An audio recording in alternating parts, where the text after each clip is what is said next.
இன்னைக்கு லஞ்சுக்கு பசங்களுக்கு கத்திரிக்காய் முருங்கக்காய் பொரியல் பட்டாணி போட்டு பொரியல் பண்ணியிருக்கேன். அந்த பொரியல்ல தொக்கு இருக்கும் பார்த்தீங்களா, அதிலே போட்டு தான் கிளறி சாதம் கட்ட போறேன் நான் இன்னைக்கு.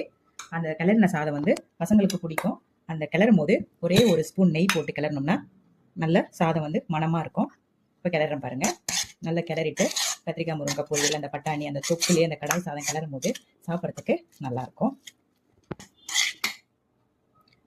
இப்போ பாக்ஸில் போட்டுடலாம்.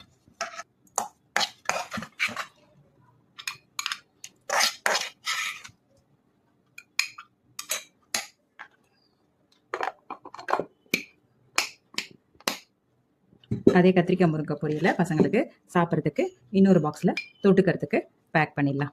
எங்கள் பசங்க பட்டாணினா ரொம்ப விரும்பி சாப்பிடுவாங்க. அதனால நாங்கள் எல்லாத்துலேயுமே கொஞ்சம் கொஞ்சம் பட்டாணி சேர்ப்பேன். பட்டாணி சாப்பிட்டா ஹெல்த்துக்கு ரொம்ப நல்லது.